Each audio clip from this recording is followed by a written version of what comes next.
24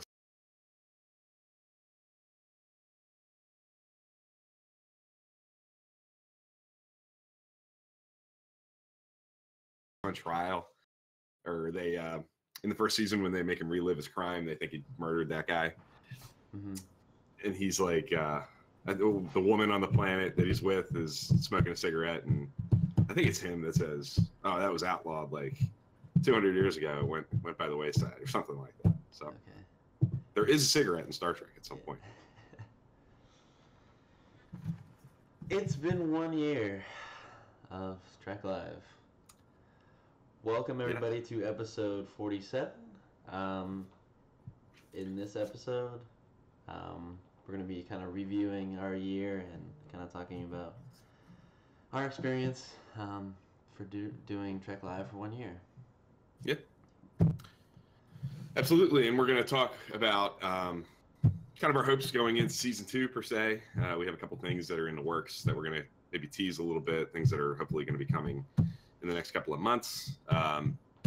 So yeah, we're looking forward to it. It's going to be a little bit more laid back and casual, not as structured as, and we're not usually very structured because we're live. We're not scripted and edited, as you guys all know. But this is even more so because we don't have like a defined Trek topic. We're open to talking about things. If you guys have things you want to talk about, we're definitely going to talk a little bit about the rewatches that we both have going on. Mine's starting up today. Dan's into season 2 of TNG, so we're both watching some Trek, and I'm sure we're going to talk about that as well. So Dan, before we get into the topic of the day, our retrospective and preview of things to come, where are you in season 2 of TNG? What have you watched? I tried to watch Loud as a Whisper last night, and I was just too tired. But I'm just at the beginning of season 2. I'm on episode 5 right now. So yeah, I'm just slowly rolling into season 2 of TNG. Cool. What did you think of? I think the last episode that you'd watched last week, talked a little bit about it, was Where Silence Is Least, which is the second episode of the season. Yep. Right after that one is Elementary Near Data, which is a pretty meaty, pretty discussed episode, it's a popular one. What did you think of that one on rewatch? I liked it. I think, especially in just the beginning of season 2, there's a lot of Data exploring what it means to be human, which I've noticed. Which is, I think, is a cool kind of storyline because it's been done before in Trek, but it's always cool to see. Yeah, I think in early TNG, my memory of it kind of says that Data's whole story arc is definitely built on that, him trying to figure out what is human, what does it mean to be human, and he's trying to strive for that. But I think in the first couple of seasons, especially, that's such a it's so much more on the nose. That's exactly what the character is, and later on, I don't want to say it becomes more subtle, but it's more outwardly spoken, that's what the character is in the first couple of seasons. So it's very often the driving force in his stories. So yeah, I agree. I think it's a good episode. I think there are a lot of interesting questions in it. I think the guest star who plays Moriarty is really good. He's a Trekkie Award nominee for best guest star of that season. And I think it looks really good. It's got really nice production design, and it's a different looking episode of TNG for sure. Yeah, and then I guess you watched The Outrageous Okona as well, which is an interesting episode too. At least. Yes, it's an episode. It's not my favorite. It's definitely not going to be up towards the top of my list, but yeah. Yeah, fun fact. I'm sure maybe some people in the chat know this. I think it's pretty well known if you are into Trek trivia. But the guy who plays Okona, William Campbell, I think is his name. He was the runner-up to play Riker. He was, if it wasn't going to be Frakes, it was probably going to be him. Yeah. So in an alternate universe somewhere, that was Commander Riker, which is interesting. I think they got the casting choice correct. Yes, I think Frakes is the indisputed champion of Riker. I don't think anybody else could have done what he did. So grateful that they made the right choice there. But yeah, I definitely agree. Outrageous Okana is a kind of a rough one for me. The Okana stuff is silly and kind of ridiculous, and I think a lot of the Data comedy attempts are pretty crazy. There's some good Whoopi Goldberg stuff in it, I guess. Like it's early Whoopi Guinan stuff, but not their finest moment. Now, Grappler Zorn is saying he likes the Okana episode, which is perfectly cool. That's awesome. Goes to show that there's a Star Trek episode for everybody, and that's what makes this fun. Is finding out who likes these episodes that maybe I don't, or vice versa. So, Grappler, if you want to, no pressure. We'll certainly double back to it. If you want to give a quick defense of that episode, why you like it, I'm definitely curious to read it, and I'm sure Dan is too because you just watched it. Yes, so, fresh in my mind. It'd be good to hear some thoughts on it. Yeah, again, no pressure. I'm not expecting an essay or anything, but if you want to throw some thoughts together and tell us, what charmed you about it, we're definitely interested. So do you think you're going to be watching any TNG this weekend? Anything going on? For sure. Plans? I'll be definitely diving into TNG. I'm excited because there are some good episodes. There are some run-of-the-mill episodes. I think I'm looking forward to episode 9, I think it is. 9 or 10. Measure of a Man? Measure of a Man, yeah. That's what I'm looking forward to. Yeah, you got a couple of... there's a couple of Trek classics, I think, in season 2. Yes. There is Measure of a Man, obviously. Hugh Who is in season 2. Yep. You have a Matter of Honor coming up, which I think is really good, kind of underrated. Yeah. So I'm curious to see what you think, to kind of keep tabs on your progress, because season 2 is an interesting season. And I see somebody real quick before we kind of move into some other stuff. Rob is saying that he really likes Pulaski. What do you think of Dr. Pulaski so far? That's kind of a big I'm not a fan because I don't know. I just haven't really seen much of her yet. My first run through of TNG, I wasn't a fan, so I'm looking forward to kind of giving her another shot. I know that's a really highly debated topic. It is. So it'll be fun to maybe at the end of the season we'll double back and talk about how she compares to Crusher. Yeah, I think that's definitely going to be an interesting conversation to have as you finish up season 2. We're definitely going to have to do an episode maybe on season 2 as a whole, and Pulaski and some of the other big picture stuff that happens in season 2. Because it is a season that kind of stands on its own. It's easily identifiable because of Pulaski and some of the other casting stuff that happens in that, like Guinan getting introduced. Like, there's a lot happening in season 2 that I think is worth talking about. From a broader angle. Beard, just Riker's all the beard stuff. People often say that season 3 is when TNG kind of becomes TNG, but season 2 kind of does start in that direction. Like, Worf becomes the security chief. Like, it's not all in place yet, but it's definitely closer to being in place than it was in season 1. Yes. So, we're definitely going to do that as we inch closer to you wrapping up season 2. So,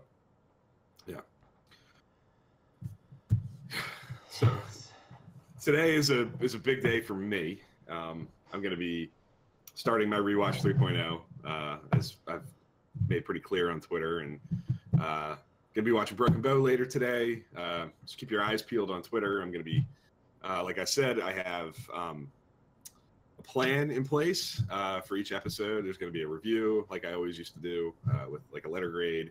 I'm going to name an episodic MVP for every episode, which is the new kind of wrinkle, and that's definitely going to be a staple for me, I think. So be prepared, Dan. I haven't done this to you yet, but when we're talking about an episode, I didn't do it for the ones we just talked about, but once this officially starts, you can be come prepared to name your episode MVP for pretty much everything. It's going to be it's going to be a standard.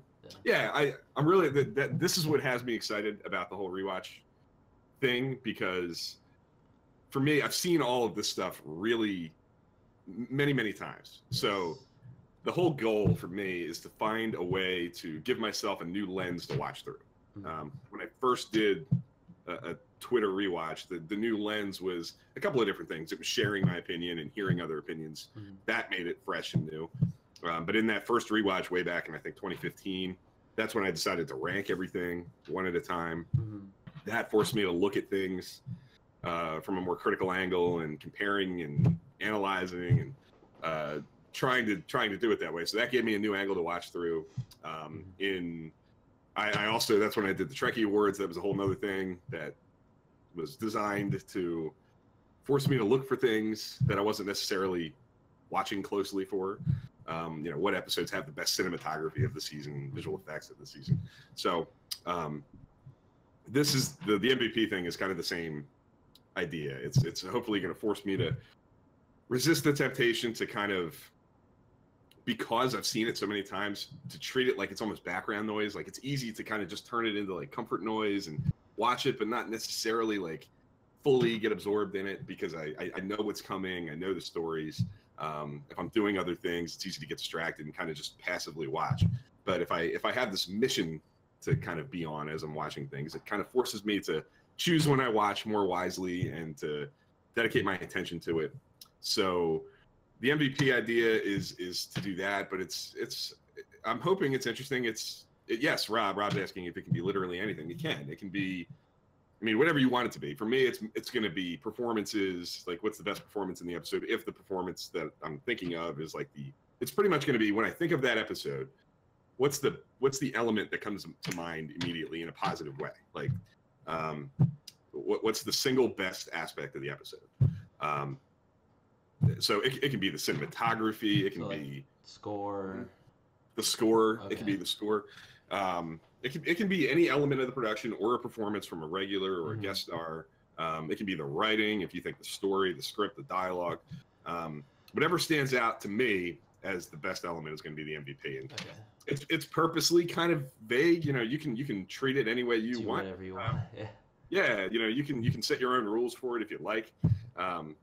But the other thing that I'm really looking forward to with it is choosing an MVP for a really great episode is its own challenge for sure. Like, how do you whittle down, like, what's the single best thing about the Best of Both Worlds or Yesterday's Enterprise or In the Pale Moonlight? Like, what's the single thing that's the best thing about that episode? But I think it's equally difficult, and maybe even more so, I'm doing this for every episode. Yeah, that's gonna be tough. Like, for the Outrageous Arcana, when I go to watch it, I'm gonna have to pick something that stands out as like, this is the most positive element of that episode. Code of Honor, you got to pick something. Yeah. So it's designed to hopefully force you to put like a critical cap on and try to look at it through as positive a lens as you can to find something good in it. I'm not gonna cop out and say nothing. I'm not gonna cop out and say the credit sequence or something that's a staple that's always there. Like, pick something specific to the episode that really stands out. So I'm really looking forward to that. I'm going to do that for every episode, like I said. And I'm also at polls again. I'm looking forward to that. I'm hoping that a lot of people participate on the polls, because I like compiling that data and building rankings based off of that information.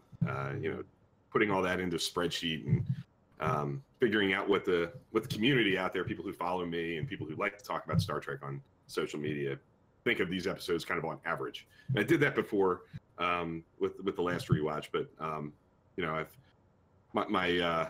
the group of people who follow me has kind of grown, and hoping that the sample size is bigger for some of these episodes this time around, and so maybe the data will be a little different, a little more with a reliable sample size than maybe the last go round was. So especially early on, I did Enterprise first last time too, so I'm hoping for a bigger sample size on some of these Enterprise episode polls that might give that community ranking a little bit of a different look. So I'm really looking forward to it. I need my regular fix of predictably there Star Trek every week back in my life, and this is definitely past due. I'm ready to do it. I'm excited about it, and I'm hoping everybody else who likes to follow me and likes to have these kinds of conversations is ready to participate and make it a fun Star Trek conversation that's kind of ongoing for a long time. So Yep. where can, like, in the future people find that stuff? Well, this kind of transitions to our big picture conversation here about Trek Live as a whole. Um, I think that's where you're going with this. Am I on the right Yes, track? you're on the right Okay. track. All right. We are in the process of we want to build a website uh, for Trek Live, and one of my goals with this rewatch is to have this the information and the data and the reviews, everything that happens in this rewatch to be more easily accessible, and something that if people wanted to, or if I wanted to, for my own reference, it's easier to go to and look at. Twitter does not archive well. I'm sure Grappler Zoran, I don't know how you do it. You reply to my reviews from many, many months ago, and like my reviews from many, many months ago as you're going through your own rewatch, which is awesome, and I really appreciate it. But I really don't know how you do it, because it is a pain in the butt to go back and look for a review or something that I tweeted or somebody tweeted 6, 8, 10, 12 months ago. So the one of the things that we want to do with our soon-to-be website is to track this information. I'm going to keep everything, each review, each MVP, the poll results, spreadsheets, stuff like that, and we're going to have that posted on there as a place to, refer back and keep a running total, keep a running list of things. The Trekkie Awards will be there. The episode rankings will be there. And of course, Trek Live content will be there as well, right? Like, maybe you want to talk a little bit about things we want to do with the site as a more specific to our channel. Like, we just thought that just because we're putting so much work into the content, especially some of it's going on Twitter, we would like to have a home where it's easy accessible. Now, with that, we want to kind of branch out to more content. Yeah, definitely. I think I would like to start streaming more Star Trek Online. That's one thing we've talked about. It's been a good... the streams are fun because we can literally talk about anything. We'd also thinking about bringing back Trek After Dark, and that we kind of been toying with the idea of really branching out and not just Trek content, because Bill and I have other interests and other things we like to talk about, and I think that show and that platform might be the best for that, because it is so laid back and there isn't really a set topic like the main show. So we're really looking forward to having this platform where we can archive and just put more content, not just on YouTube, but in another place. And because we do put in a lot of effort, Bill puts in a lot of effort with spreadsheets and all that stuff and the polls, and we don't like to see that go away after 2 days. And we're not knocking Twitter, we love Twitter, but it's just cool to be able to go back and see and analyze those type of things, along with just other content that we produce. Even if it is just a thumbnail or a picture of our rankings, we can be able to keep that on the website. Yeah, definitely. Yep. So we're really excited about all those possibilities. Twitter is a great place to capture, in a flash, a response. It's a great place to have a conversation over the course of a day or two. If a review of an episode is posted or people are talking about this or that, it's a great place to capture a lot of feedback and a lot of response, because it's a very active place. But it's not built for archiving. So I'm definitely really excited about the idea of being able to store this information and have it be more of a permanent fixture for myself, because I know I like to refer back. I'm often like, hey, what did I say about this episode? Or, what kind of response did I get? What kind of other opinions are out there about, this episode or that episode? And it's not easy to get. It's very difficult to find that kind of stuff on Twitter. It's very tedious and difficult. So having a website is definitely an exciting thing that I can't wait to roll out and have available for people and for myself. From a selfish perspective, I'm looking forward to it a lot.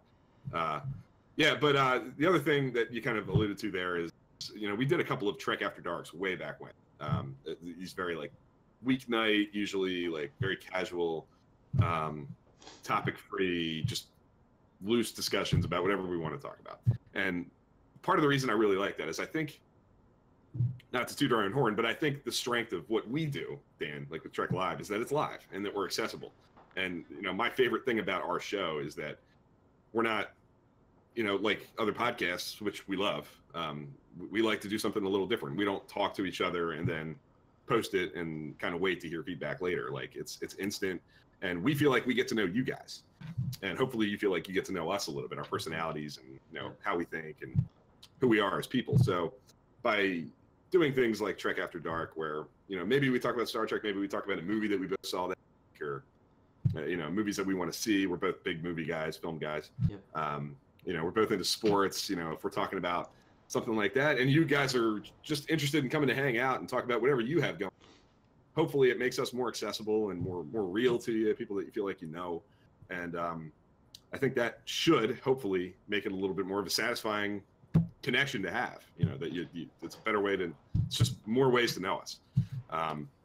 So we definitely are hoping to get rolling with that in the near future. We can't promise that like on an every week basis, but more often than what we're doing now. Different kinds of streams, like Dan said, the Star Trek Online, where he's kind of at the center playing that. Mm-hmm. But there to talk, I'm usually in the room, in chat, talking about whatever we want to talk about. Mm-hmm. And the Trek After Dark idea as well is just hoping to add a little bit more content as a whole and more variety to what we do. Mm-hmm. So definitely looking forward to doing all that. Yes. Yep. Grappler is saying that the website would be useful because he's worried about keeping up with the pace. One thing that I do want to say about this rewatch is, in the past, I've kind of tended to watch in a very specific way. Most of my watching takes place on the weekend, and I would tend to watch, like, I'd have weekends where I'd watch 10, 12 episodes, but then not watch anything a week. I'm hoping to take a little bit of a different tact this time around and to go a little slower, take my time with it. Don't try to blow through episodes in chunks. I can't. Some weekends I might if I have nothing, and I'm bored and I want to watch some Trek. I'm not going to hold myself back from doing it, but I also do want to let the episodes breathe a little bit. Let conversations about individual episodes hopefully breathe a little bit. Let them be the topic that is going on. So maybe you will have an easier time than usual, Grappler, keeping up. I'm hoping that I'm not going to blow through it really, really quick. I do want to take my time because I want to be able to do other things too. I'm hoping to, watch other stuff as well. Like my goal is not to watch nothing but Trek for the next year and to watch it as fast as possible. I want to watch it as well as possible and to, think through my opinions and be more analytical than maybe I have been in the past. So, which show are you most looking forward to rewatching in this rewatch? Good question. Because I know I have some. I started with mine the most that I was looking forward to, so I started with Voyager. Do you have a series that you're most looking forward to rewatching? That's a really tough question. It's similar to the question I hate most. What's your favorite Star Trek series? Okay. The cheat answer is all of them. But yeah, the show that I'm looking forward to watching most. I could rephrase it. Okay. Which series is going to be the toughest to re-rank? Or you're re-ranking, right? I am re-ranking. Yes. So yes. If maybe that didn't help, or maybe that helped, I don't know. To be completely honest, the show that I usually, and I'm feeling it here too, that I do really look forward to getting to is TOS. I don't know why. It's got a charm to it. It's got TOS is probably the answer. Okay. I've seen TOS a lot over the years. But because of the fact that it's 50 years old and the sensibilities are different, the production is of a time. It's always interesting to me to kind of go back to that and see how well it holds up, which is kind of a segue that we'll touch on later for what we're doing next week. Yep. But TOS is an interesting animal because it's the most unique. Discovery is kind of in the same boat as well, on the other end of the spectrum. But TNG through Enterprise was all made by largely the same production team. Like they have very similar, clearly of a piece. Like they're clearly parts of a larger whole. Where TOS on the one end of the spectrum and Discovery on the other are done by different people with different production capabilities and from a different time. So Discovery, obviously I'm watching after Enterprise quick. I'm going in chronological order as I always do, but that I've seen very recently. Obviously it's still very new and I haven't seen it many times, but it's pretty fresh in my mind. But TOS, it's been a while since I've watched it, and each time I go back to it I kind of find new things that I learn to appreciate in different ways, and things rub me differently with kind of each go around because of the fact that it's different than the other tracks. So I guess maybe that's a good way to put it. This first segment, like the first half of the rewatch, is Enterprise, Discovery, and TOS, which are three completely different shows. It's covering all kinds of stuff from all those angles, production and sensibility, and the time that the shows were made. Like they're completely different. So bouncing from one show to the next in that way is going to be interesting. Enterprise to Discovery to TOS. Like how does that work? I've never done that before. I've never done it. I've done Enterprise to TOS many times, but Discovery in the middle of that is going to be a different spin. Yeah.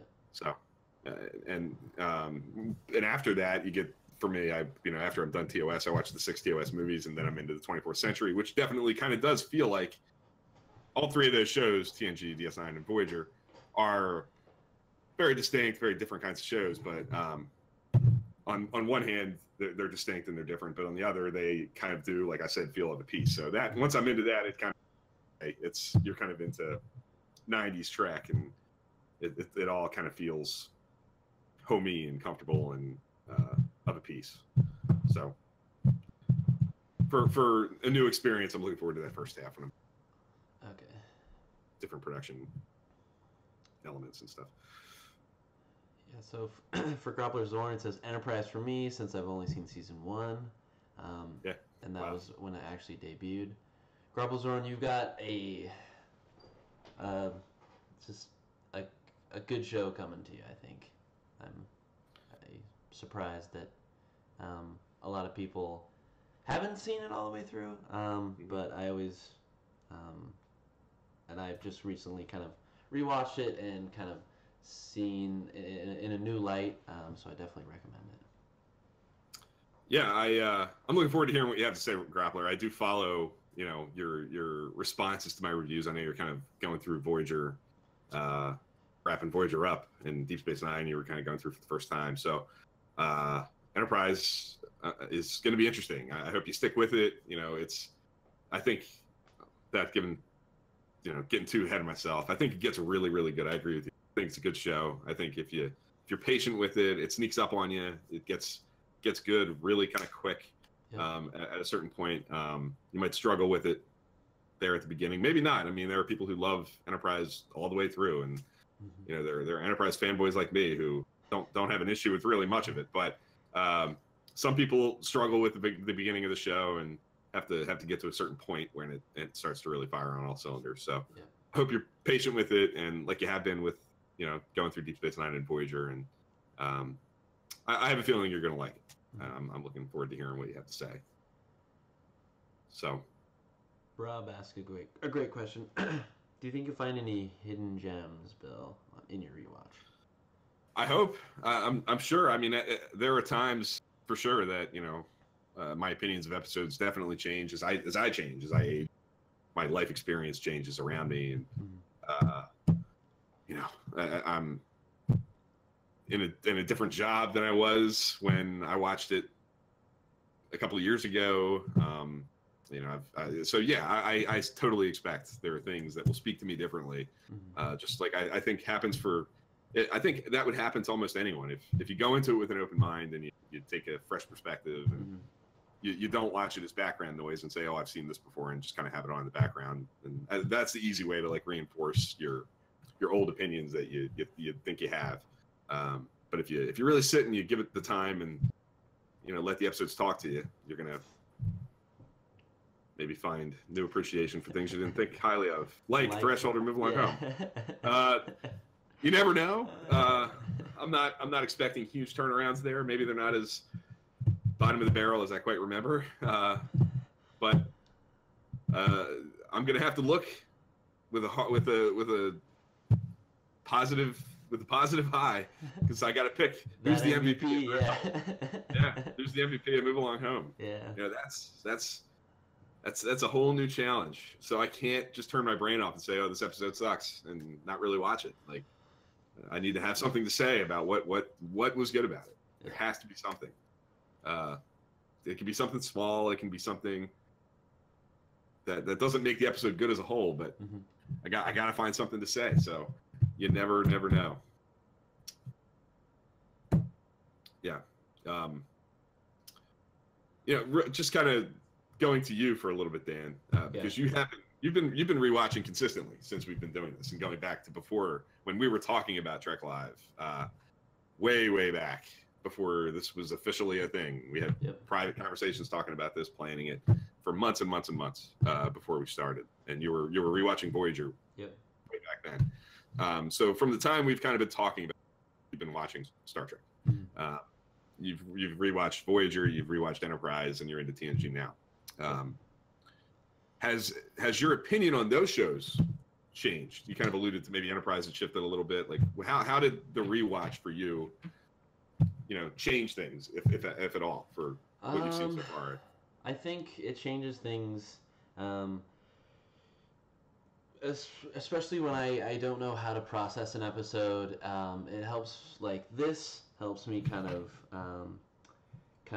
interpret and kind of process the episode. And hearing from you guys does kind of change my perspective on some episodes and some series. But I think Discovery was a big one. I don't know what it was about Discovery, but I just find myself just finding new things because of because of Discovery, because I don't know, maybe it just has that effect, or it's just because of new Trek and looking at it in a new perspective and stuff like that. So I think that the big thing is that I get to kind of share my experience with you guys and on Trek Live, but also Discovery was a big factor in looking at shows in a different light. Yeah, that's one of the reasons that I want to do this now, is I want to be able to, with the knowledge of Discovery and having new Trek to think about, rewatching the old Trek with that in mind and looking for connections, and you just never know. You had a great thought last week, about Where Silence Is Least and Picard coming this close to the self-destructing Enterprise, and how that related to the Lorca backstory about the Baran, and there's a lot of you just don't know how this old Trek is going to impact the way you think about Discovery, or the way Discovery might make you think about the old Trek. It opens up all these new possibilities with all this new content and new possibilities. So that's definitely a big driving force for why I want to do this kind of now. And I feel like that's another new wrinkle that's just inherently there, by having new Trek, that makes the rewatch worth doing. So I know the answer to this. I'm going to ask you anyway. you've finished Voyager and Enterprise. I definitely know the answer to this, but which of the shows do you prefer? Voyager. Voyager. That's yeah, Voyager. Couple like rapid fire kind of questions that I kind of want to throw your way for both those shows. Yeah. So be ready. It's I'm not knocking Enterprise. I really enjoyed Enterprise. Sure. So yeah. Who's your favorite character in both those shows?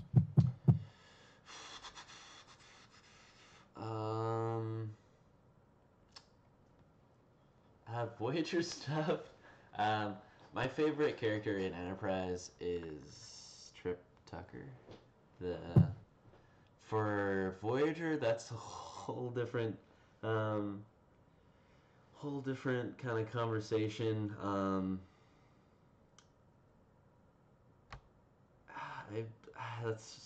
It's Tom Paris probably, or the Doctor, I think. Yeah. But which is cool. Yeah. Which could change. Which changed. So. Yeah. Correct me if I'm wrong. What would you have said before the rewatch? Probably Janeway. Janeway. Wow. Yeah. Interesting. Yeah. Would your answer for Enterprise would it have been Trip before the rewatch? Like, did that just reinforce that opinion, or was it that just reinforced it? I was always a huge, and Trip that's what kind of put a bad taste in my mouth of Enterprise. After the show ended, I watched it at my first time watching it. It put a bad taste in my mouth because my favorite character dies. So, but now I'm kind of getting over it, but not really. Yeah, I mean, that definitely clearly has kind of an impact. But does he? Like, there's the literary fans will have other opinions on how that all plays out. But yeah, I mean, Enterprise. I've seen Enterprise is unique for me because of where I was. I've talked about this before, just real quick, and it's apparent because I'm getting ready to do it. But Enterprise aired during my 4 years of high school. I was very active on like Star Trek message boards as it was coming out. It was like the beginning of, for me at least, like that interaction on the internet with Trek as it happened. So I was, and because of the threat of it, the constant threat of it being potentially canceled, I was a big proponent for that show. I was into that show. I watched it a lot. Yeah. When it was on, I watched it a lot after it was done. So that's the show that I think I might be.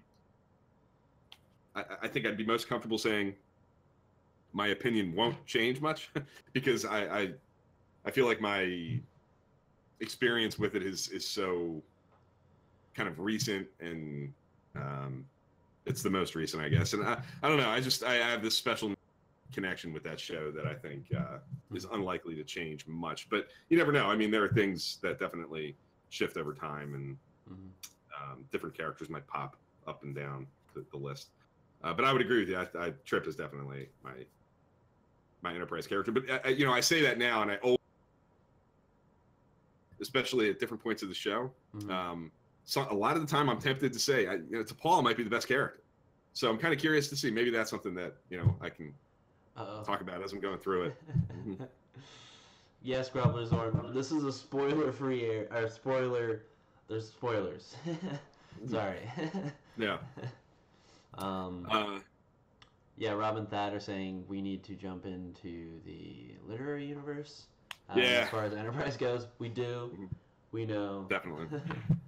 I posted on Twitter, Rob, I think you liked it today, or retweeted it. I was asking for recommendations. I am interested in potentially reading an Enterprise novel as I'm watching Enterprise. I think it kind of makes sense because I have been meaning to do that, and I've seen a lot of that's for The Good That Men Do. I've seen people talk about Last Full Measure, which I guess is a novel that takes place during the third season, but connects somehow to the relaunch that the rest of the books have going on. So I don't know. I'm certainly open to suggestions, and I'm thinking about different possibilities.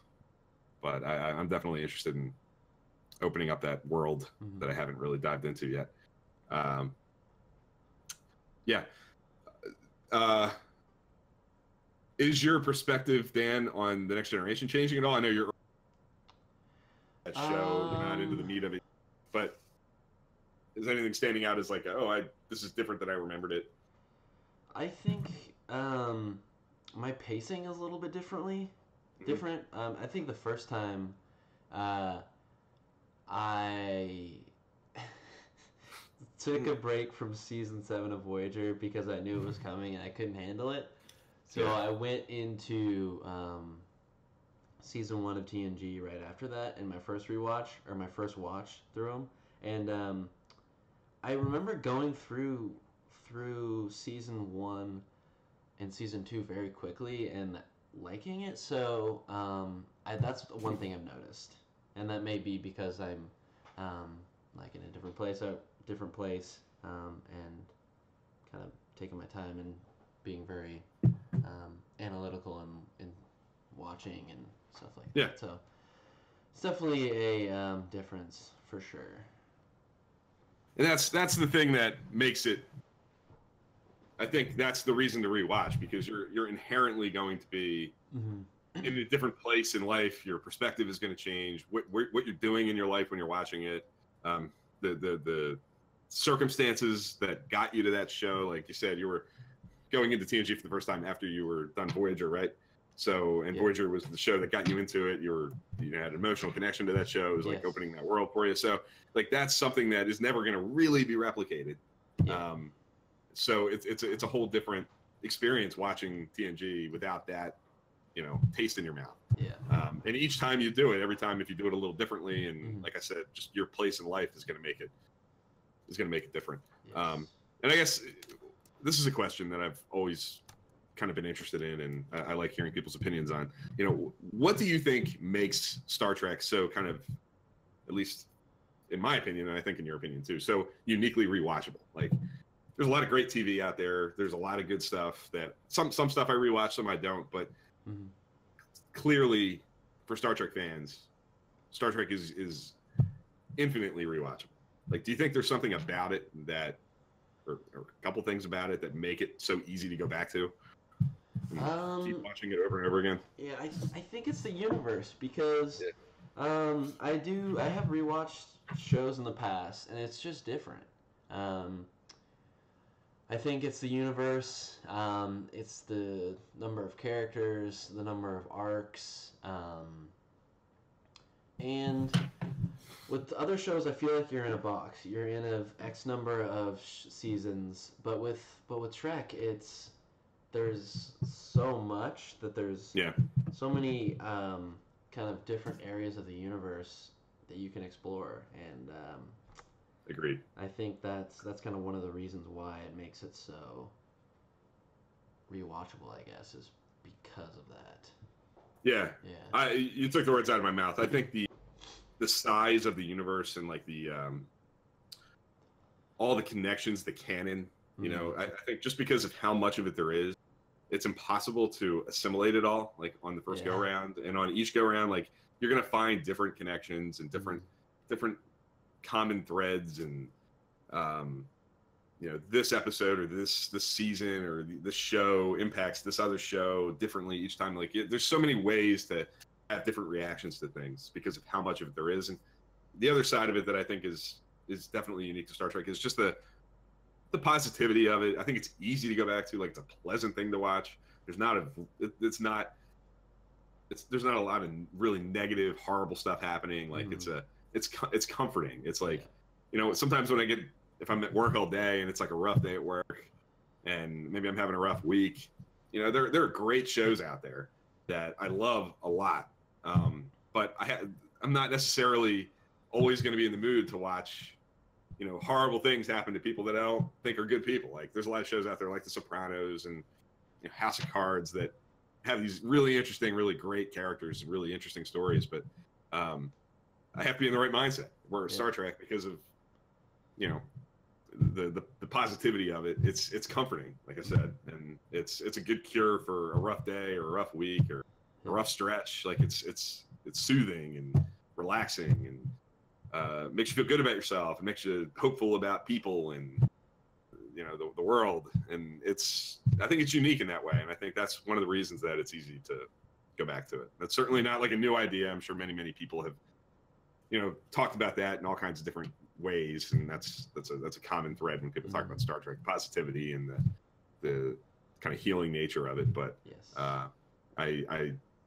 I think it's true. I don't think it's just a cliche, and I don't think it's just a thing people say. I think it's a definable, like, that's part of why it's so good and why it stands the test of time, easy to go back to. I think the reason it stands the test of time is that it's easy to go back to. I think it's not okay, I watched it, I'm done for a lot of people.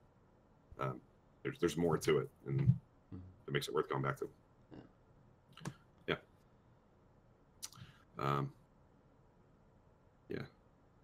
Well, thank you, Rob. Rob says Trek and Trek Live has gotten you, Rob. Thank you for the support.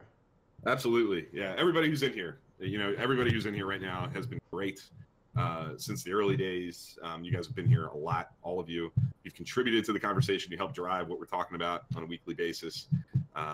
And truly, it is why we do it this way, to have these kinds of interactions. And I feel like I got to know you, Rob, over the last year, and Grappler Zorn. And, you know, Grappler Zorn, I've talked to you many times over years on Twitter as we've talked about episodes that I've watched and stuff like that. But those interactions are one thing, but when you come in here and, you know, we're kind of in this live setting, and even though we can't see you and it's not personable in that way, but just having a live back and forth makes me feel like I know who you are a little bit. And it's a different kind of connection than I think a lot of podcasters and people who do this might have the benefit of having. But same for you, Rob, obviously, and Dad. You know, you've been around, and you're a pleasure to have in here and talk to, and I'm looking forward to lots more in the future, on Twitter and in here, and on our website in the future. Yeah, that kind of leads me into my last question, and I think I know the answer is what was your favorite part of Trek Live? And I think for me, and maybe for Bill, it's you guys. It's interacting with you guys every week on 100%. Twitter. So you guys make this show. This couldn't happen without you guys. So absolutely, yeah, it's definitely that for me. It's feeling like I've gotten to meet people, and in a more profound way than just reading a comment or reading a tweet. You know, when we're in here, we're interacting and having a fluid conversation about whatever the topic of the week is, and it makes me feel like I've made some new friends, which is awesome. And that was kind of our goal from the beginning. Like, we just wanted to make a good place to come and hang out and talk about Trek. So exactly, yeah. One of the things that we talked about from the very beginning. We don't. Neither one of us, I think, have been. I haven't been to a convention in many years since I was a kid, and I don't know if you've ever been to a Star Trek convention. I've never been one. No. I've never been to one. Right. But part of our goal was to, you know, have these conversations by being live and, you know, unscripted, kind of raw, and just kind of letting it go the way it goes. Is, you know, hopefully it feels kind of like you're at a convention, you're walking down the hall, you're waiting in line, and you stumble into a conversation with a couple guys that seem cool and like the track, and it's something you can interact with and be, you know, become a part of instead of just something you're listening to far. So I'm glad that, you know, people out there have responded to it, and, you know, people like Rob and Thad and Groppler and others who are here, you know, this week or that week or week in and week out, you know, find enough enjoyment to keep coming back. And that's what makes it worth doing, 100%. You know, we do it for the interactions. You know, Dan and I could sit on whatever we use, Skype or whatever, and have conversations about Star Trek whenever we want. But we do this so that there's more to it, and there's more participants, and we get to meet other people, you know. Yes. And I think it's been a success for a year, and we're hoping to, you know, expand and do a little bit more, and hopefully grow and get more comfortable. And, you know, I'm hoping you guys are along for the ride, and maybe we can fold some new people into the mix and grow the community a little bit. Because a part of it too, I'm hoping, this is the other thing that I'm really hoping happens, is you guys get to know each other a little bit better, not just us. Like, you know, if Rob and Thad get to make a connection, or Rob and Grappler Zorn, or whatever combination, in here in this chat room as we're talking about Trek, and it transitions its way out of here and you guys make a connection that lasts and you have a new Star Trek friend, then we've done our job. You know, it's hopefully a way to, you know, give people a way to connect with other fans that's in a more substantial way than just exchanging a tweet or, you know, finding each other on a message board or something. It's maybe a little bit more personal because of because of it being in a live setting. So yeah, definitely cool, and good stuff to come. We're looking forward to it. Another thing I think we meant to talk about quick, just out of curiosity, what's been your favorite? What's the conversation that stands out most to you? I think the medical ethics episode was fun. It was way up there. Voyager recap was a fun episode.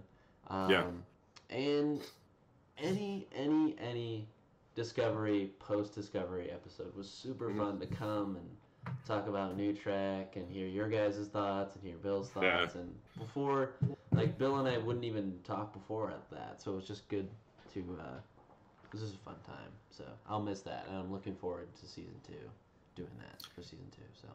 For sure. I can't pick just one. I think each one of the ones that we did with the guest, the medical ethics one with Danielle was awesome. Yeah. Rob was on for an episode on alien species. I thought that was really fun. That was a good episode. Yeah. Jordan's been on a couple of times to talk about. He covered for me one week with a Discovery episode. I was out of town. I was on vacation. He did an episode on TNG season 1, and he was on something way back then too. I can't remember what it was. Yeah. I'm on the spot, but it was an early episode. So anything that we've brought other people into the mix on has been successful, as far as I'm concerned. Yeah. They've all been good episodes. The Danielle episode definitely stands out. I citing that one just because I think that was like that was a different kind of topic. It was much more kind of, you know, serious topic with somebody with real, you know, professional chops about that given topic. It was kind of a thing. You know, Danielle killed it. She's awesome. She's brilliant. You know, loves her Trek and knows her Trek. So that was a successful episode that I think is different than anything else we've done. It stands out as memorable. And some of those early episodes, you know, I think, you know, we've gotten way better at this. I hope. But some of those topics were really fun. Like the favorites episode where we picked like random stuff, like favorite ship, favorite characters, favorite episode from each show, like these broad view topics to hopefully let people know how we are as fans and what we like and what we respond to. That was really fun. The Dream Team crew was really fun to do. The captain's discussion was fun. Like some of those early episodes are horrifying, and I will probably never ever look at them ever, but just because I'm afraid to. But I remember the prep for those episodes really well, and the excitement because the topics were really fun and really cool. So, you know, maybe if anybody in here has not seen those and wants to venture all the way back into the archives from a year ago, you know, beware. But there are some fun conversations that happened. I went and rewatched the trailer. Oh my god, that was all you. Yeah, that was funny. That's comical. If you guys want a good laugh, go watch the trailer. But yeah, Dan at his best. Yes. I guess we should wrap this up. Yeah. I think we've covered everything we kind of came to cover. We talked a little bit about, you know, Trek Live as a whole and what we have going on in the future. Talked about our rewatches because that's kind of an integral part to do, and there's some exciting stuff coming with that. So, yeah, you know, next week. You want to talk about next week a little bit? What we're gonna talk about? You can highlight next week. Yep, and then I'll give my spiel. Cool. Next week is going to be an episode on the original series and how it holds up. We're going to talk about, you know, 50 years later. Especially, I'm really interested to hear Dan's perspective because, you know, for me it's a little different. I watched the original series as a young kid in 1990, 1991. So it's very baked into my head. And I discovered it when it wasn't necessarily that old. It certainly wasn't 50 years old when I was watching it for the first time and falling in love with it. But for Dan, the first time around for you, really watching that show, it was approaching 50 years old. And you know, of a certain age, you're a younger guy. So hearing somebody from that perspective who loves film and appreciates movies and television and stuff, I'm interested to hear your take on how you think TOS holds up and what the value of it is 50 years later. And I have some things I want to say too, obviously, and it's a topic that I'm sure it's not the end of that topic. We're going to talk about it as like a flashpoint, and we feel like we need to give some love to the original series on Trek Live. We haven't done a whole lot with it, but as I go through the rewatch, it's something that we kind of maybe double back to, and as I'm watching TOS, we can kind of double back to things we talked about next week in the future, and see if the things that we think now are still true as we kind of dive back into that show in the future. Yes. So TOS discussion next week. More good stuff to come into April, and we're always open to ideas. If anybody has things that they would like to hear us talk about, never be afraid to throw out topic ideas. We both have lists written around in our desks, and we're always thinking of different things, and we're always open to suggestions, and good ideas come from all places. So let us know. Yes. So I've got two things. First thing, Trek Ranks. Thad was on Trek Ranks this week, so definitely go watch that. Listen to that. Can't wait. Bill and I are huge fans of Trek Ranks. Second, the 1 year Trek Live celebration is not stopping with this live stream. We're having an after party. I'm going to stream some STO. Bill's going to be mod in chat, and we're just going to hang out and have a really laid back Saturday if you guys want to come and join. Yep, looking forward to it. I'll be there. I'm going to be talking about all kinds of stuff, and hopefully you guys can stop by and just hang out, talk more Trek. And later tonight, I'll be watching Broken Bow, so keep an eye on Twitter, vote on the poll, let me know who your episode MVP Broken Bow is. If you're hanging around, you have nothing to do today, maybe pop Broken Bow in the Blu-ray player or on Netflix, and be ready to talk. Give your opinion, tell me what you think. Yeah. All right, guys, that has been episode 47, 1 year of Trek Live. Thank you guys so much. We couldn't have done it without you. The discussion is not going to stop here. We're going to be back with STO, and you guys know the drill with Twitter and Discord, which we're on right now. Definitely come in, hop in the discussion, and we'll see you guys next week for some TOS talk with the main show, and in about 15 for the after party. Thanks, guys, for watching. Can't wait. Thanks, everybody, for coming and all the support for the last year. We appreciate it.